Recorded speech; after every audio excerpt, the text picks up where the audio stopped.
mengadili dalam eksepsi, menolak eksepsi termohon dalam pokok perkara, menolak permohonan pra-peradilan pemohon, dan mengurangi pemohon biaya perkara nihil. Demikian diputus pada hari ini, Selasa, tanggal 14 November 2023 oleh Alimin Asudono SMH, Hakim Pengadilan Negeri Jakarta Selatan, bersama dibacakan dalam sidang yang terbuka untuk umum pada hari dan tanggal ini juga oleh hakim tersebut dengan dibantu Bagus Setiawan SMH sebagai pra-pengganti Pengadilan Negeri Jakarta Selatan, dihadiri kuasa pemohon dan kuasa.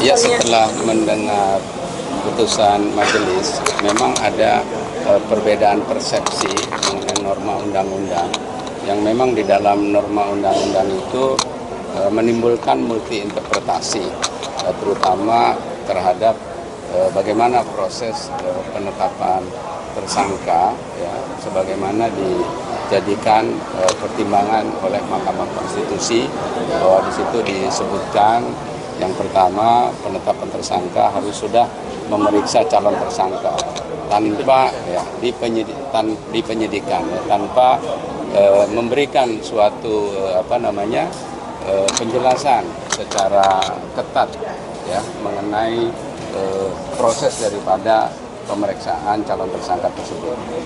Nah, sebenarnya secara jelas sudah diatur di dalam pasal 1 ayat 2 KUHAP mengenai bagaimana penetapan tersangka itu harus dilakukan di dalam proses penyidikan. Namun sekali lagi mengenai apa yang dijadikan pertimbangan majelis hakim itu adalah merupakan kewenangan hakim untuk menginterpretasikan suatu undang-undang.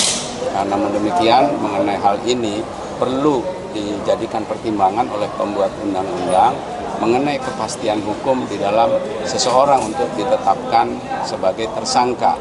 Karena sebagaimana kita ketahui, proses pemeriksaan di dalam proses penyelidikan itu berbeda dengan proses pemeriksaan di dalam penyidikan. Proses pemeriksaan di dalam penyelidikan, seseorang tidak boleh didampingi oleh penasihat hukumnya, sehingga keterangan-keterangan yang diberikan tidak bisa memberikan perlindungan terhadap dirinya. Oleh karena itu disebutkan bahwa proses keterangan di dalam penyelidikan itu dinamakan bukan proses pro justisia. Nah, baru di dalam proses penyidikan seseorang calon tersangka itu boleh didampingi di dalam penasihat hukum, sehingga keterangan-keterangan yang diberikan bisa diberikan pendapat-pendapat dan perlindungan. Nah, namun demikian karena proses persidangan itu merupakan kewenangan hakim untuk melakukan refinding berdasarkan interpretasinya, ya, maka untuk perkara ini, maka kewenangan untuk menginterpretasikan undang-undang berada di dalam majelis yang memeriksa dalam perkara ini.